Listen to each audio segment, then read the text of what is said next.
1, 2, 3, 4, 5, 6. Yes, once every 6 seconds, day and night, weekdays and holidays, another automobile accident adds to the toll of death, injury, and property damage. This tragedy and waste can become even more terrible unless we learn that accidents can be prevented and determine that they shall be. In general, accidents don't just happen. They are caused. Among the principal causes are carelessness, impatience, inattention, recklessness, or loss of the basic driving skills. No one can become a really safe driver. He rids himself of these fundamental faults until he stops taking an occasional chance and until he comes to know his limitations as a driver. The good driver, for example, knows that no one can stop on a dime like this. No matter how serious the emergency, even an experienced driver takes a certain amount of time after he perceives danger before he can begin to apply the brakes. The distance which the car travels in this interval, 5/8 of a second for the average driver, is known as reaction distance and is indicated by the yellow strip.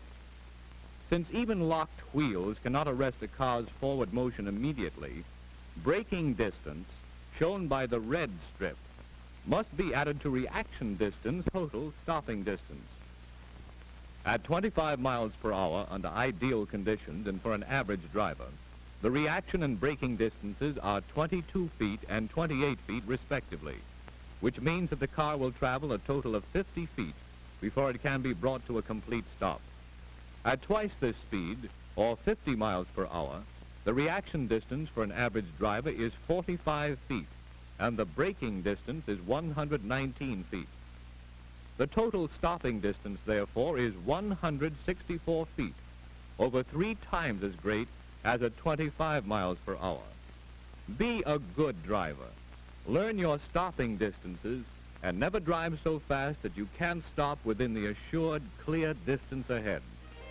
All too many drivers ignore this simple rule, especially when in traffic. In fact, one of the greatest causes of automobile accidents is a habit of following the car in front of you too closely.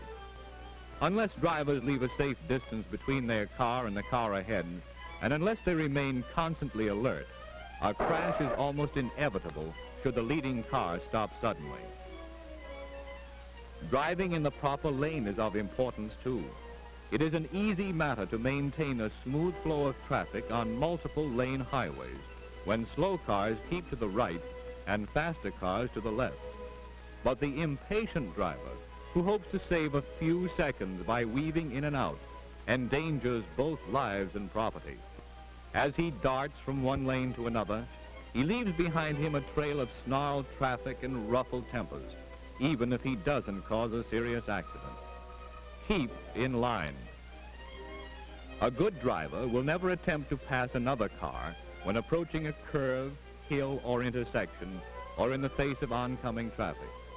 The driver who takes a chance by passing when he can see the road ahead, or when he doesn't have sufficient clear distance, is one of the greatest menaces to be found at the wheel today. Often he himself escapes unscathed, but is the real cause of accidents involving other drivers. Pass only when the road ahead is clear. Passing on the wrong side is another leading cause of accidents. Not only is it difficult for other drivers to see a car passing in this fashion, but the reckless driver has no warning should one of the other cars pull out of line to stop or make a turn. You can do a good turn for yourself and other drivers by observing 2 simple rules. When you plan to make either a left or right-hand turn, give the correct hand signal and stay in the proper lane. From this position, the turn may be made easily and safely.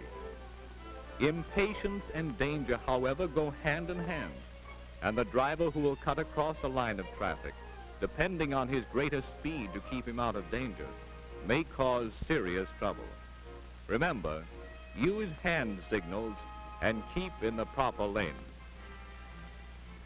There's plenty of room on this road for all, just as long as everyone stays on his side of the line. but the driver whose chief fault is carelessness can cause a serious accident.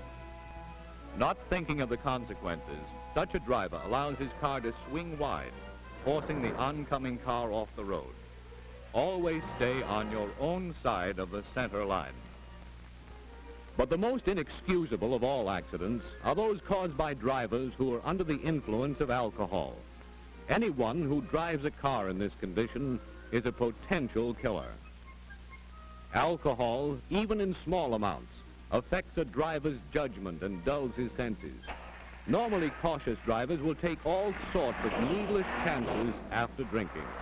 Furthermore, they are unable to react as quickly or as well in emergencies. Remember then, if you drink, don't drive. If you drive, don't drink. Stop, look, and listen. Those words are a warning that every driver should heed.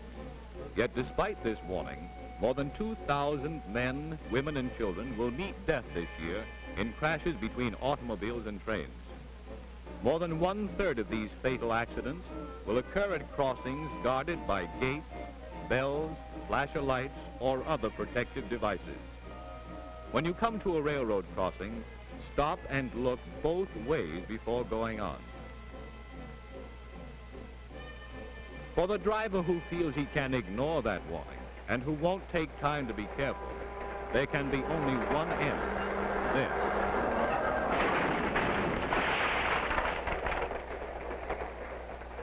So, stop, look, and listen. The busy intersections of American streets and highways are breeding places of accidents. Even those crossings where the flow of traffic is controlled by stoplights are not immune. Seemingly, it should be a simple matter to obey the law, to stop on red, to go only after the lights have changed to green.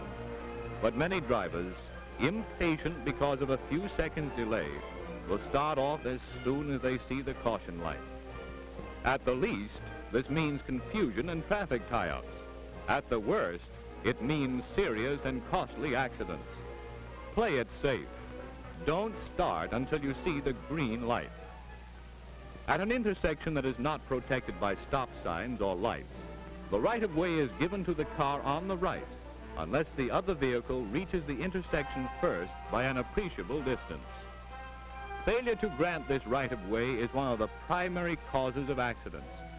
But it should be remembered that possession of the right-of-way does not relieve a driver of the necessity of being careful. The driver who fights for his right-of-way or takes it for granted may well be described by the old jingle which tells of the chap who one fine day was killed maintaining his right-of-way. He was right, dead right as he sped along, but he's just as dead as though he'd been wrong. But the worst killer on the highways today, and the greatest single accident cause, is speed. Speed beckons temptingly to the impatient and to the thrill-seeking, and turns an innocent curve into a death trap. Speed, sinister and deadly, takes control of a car and hurls it into a wild, careening skid. Speed can make a simple blowout result in stark tragedy, and by increasing a car's stopping distance, speed causes many an accident that could have been avoided had the car been traveling at a reasonable rate. So stop saving seconds and losing lives. Slow down for safety. And remember, to be a good driver, a safe driver, you must use care, courtesy, and common sense. You must be ever alert, which means you must never, not even for a moment, relax your vigilance while at the wheel. Determine while you may to live and let live.